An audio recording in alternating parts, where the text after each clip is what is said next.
মুহাম্মদ রাসূলুল্লাহর সাথে আল্লাহ প্রেম করেছে, এমন প্রেম একাকার, দুইজন এক। কোরআনে বলতেছে আল্লাহু ওয়া রাসূলু, এই দুইটা শব্দ আল্লাহু রাসূলু 100 আয়াতের মধ্যে আসছে কোরআনে। আল্লাহ নবীর নাম পাশাপাশি, আল্লাহ নবীর নাম 100 আয়াত আমি না দেখাতে পারলে আমার জন্য বাংলার ভাত হারাম। আল্লাহু ওয়া রাসূলু কোরআন দেখাও, কলমায়ে তাওহীদের সাথে একসাথে আসছে। রাসূলুল্লাহ শব্দটা আসছে 18 থেকে 19 বার। এই রাসূলের মধ্যে আল্লাহ, রাসূল যুগ আল্লাহ, মুদাফ মুদাফ ইলাইহি, মুদাফ মুদাফ ইলাইহি, মুদাফ মুদাফ ইলাইহি ভেদ জানেন এই বিশ্বের আলেম সমাজ, বক্তা সমাজ। মুদাফ মুদাফ ইলাইহি, মুদাফ রাসূল, মুদাফ ইলাইহি আল্লাহ। এর ভেদ কি? এর ভেদ আল্লাহ আশেক নবী মাসুক, আল্লাহ আশেক নবী মাসুক। মুদাফ রাসূল, মুদাফ ইলাইহি আল্লাহ।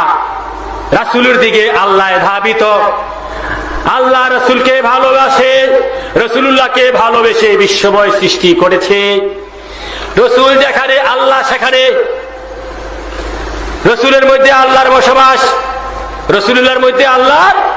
মনে রাখবেন আল্লাহ বাদ দেয় নাই, বাদ দেওয়া সম্ভব না, বাদ দেওয়া যাবে না, সম্ভব না। রাসূলের মধ্যে আল্লাহর বসবাস কেমনে, রাসূলুল্লাহর মধ্যে আল্লাহর বসবাস কেমনে, আমি কয়েকটা উদাহরণ দিয়ে আপনাদেরকে, এখন তো দলিল দিলাম, এখন কয়েকটা মিসাল উদাহরণ দিয়ে আপনাদের সামনে আমি পেশ করছি।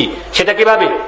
1 লিখলাম, 2 লিখলাম, 1 লিখে একটা মুছে ফেললাম, 2 লিখলাম।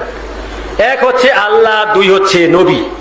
1 আল্লাহ, 2 নবী সাল্লাল্লাহু তাআলা আলাইহি ওয়াসাল্লাম। একটা মুছে ফেললাম, 2।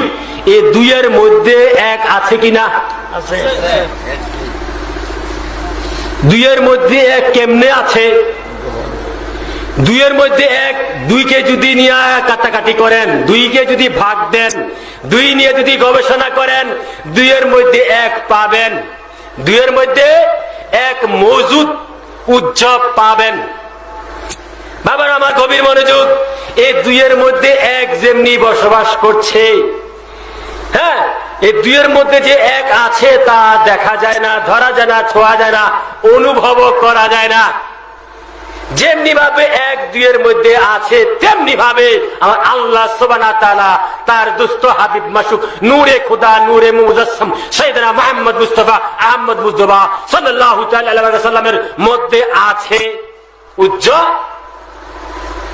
উজ্জ্বল মওজুদ। এই 2 এর মধ্যে আছে। 2 এর মধ্যে 1 যেমনি ভাবে আছে, তেমনি ভাবে আল্লাহ তাআলা হুজুর পাক নূর নবীর মধ্যে আছেন। এই 2 কে যদি ভাগ করেন, 2 একে 2, তাহলে 2 এর মধ্যে 1 বর্তমান পাবেন। তদ্রুপ হুজুর পাক নূর নবীর মধ্যে আল্লাহ তেমনি উজ্জ্বল মওজুদ আছে। একটা বিষয় 2 নম্বর আসেন। আপনাদের এদিকে মেহেদি গাছ আছে না? মেহেদি গাছ, হ্যাঁ, মেহেদি গাছ। ঈদের সময় আপনারা বিয়ের সময় মেহেদি গাছের পাতা গাছ থেকে পেড়ে পাতা পুতা দিয়া কি যে বেটে এটা থেকে রস বার করেন না? রসটা বার করলে হাতে দিলে কি হয়? লাল হয়। হ্যাঁ, এই লালটা কি আগে গাছে থাকলে লাল রংটা দেখা যায়? হ্যাঁ, কত কষ্ট করে পাতা পুতা দিয়া প্রেসার দিতে দিতে তারপরে পানি দেন, তারপরে হাতে বের হয়। বাবার আবার গভীর মনোযোগ, মেহেদি পাতার মধ্যে যেমনি ভাবে লাল রংটা পাতার ভিতরে লুকায়িত আছে, মেহেদি পাতার ভিতরে লাল রংটা যেমনি ভাবে লুকায়িত আছে, তেমনি ভাবে আমার আল্লাহ সুবহানাহু ওয়া তাআলা তার দুস্থ হাবিব নূরে খুদা, নূরে মুজাসসাম মুহাম্মদ রাসূলুল্লাহর মধ্যে লুকায়িত আছে। বুঝছেন? এই মুহাম্মদ রাসূলুল্লাহকে নিয়ে যদি গবেষণা করেন, মুহাম্মদ রাসূলুল্লাহকে নিয়ে যদি ধ্যান করেন, চিন্তা করেন, ভাবেন, মুহাম্মদ রাসূলুল্লাহর উপর যদি আপনার জীবন পার করে দেন, মুহাম্মদ রাসূলুল্লাহর সাথে যদি প্রেম ভালোবাসা করেন, তাহলে মুহাম্মদ রাসূলুল্লাহর মধ্যেই আল্লাহর সুরত দেখতে পাবেন। যেমনি ভাবে এই মেহেদি পাতার ভিতরে লাল রং লুকায়িত আছে, তেমনি ভাবে হুজুর পাক নূর নবীজির মধ্যে আল্লাহ তাআলা লুকায়িত আছে। শুধু তা না, আরো 3 নম্বরে বলতে গেলে একটা গোলাপ ফুল লন, একটা গোলাপ ফুল, ফুলের একটা গোলাপ ফুল নিলেন, নেওয়ার পরে নাকে দিয়া শুকলেন, ঘ্রাণ ঘ্রাণ নিলেন না, গোলাপ ফুলটা ধরতে ছুঁতে পাওয়া যায়, হাতে নিলেন, নাকে শুকলেন, গোলাপ ফুলের ঘ্রাণটা কি দেখা যায়, ধরা যায়, ছোঁয়া যায়? গোলাপ ফুলের মধ্যে গোলাপ ফুলের ঘ্রাণ যেমনি ভাবে লুকায়িত আছে, যা ধরা যায় না, ছোঁয়া যায় না, দেখা যায় না, তেমনি ভাবে হুজুর পাক নূর নবীজির মধ্যে আল্লাহ তাআলা লুকায়িত। ব্যাপারটা কি বুঝতে পারতেছেন? গোলাপ ফুলের মধ্যে গোলাপ ফুলের ঘ্রাণ বর্তমান, উজ্জ্বল, মৌজুদ আছে।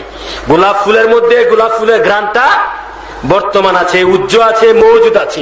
এটা ধরা ছোঁয়ার বাইরে। ফুলটা ধরা যায়, ঘ্রাণটা ধরা ছোঁয়া যায় না। তেমনি ভাবে মুহাম্মদ রাসূলুল্লাহর মধ্যে আল্লাহ তাআলা উজ্জ্বল, মৌজুদ আছে।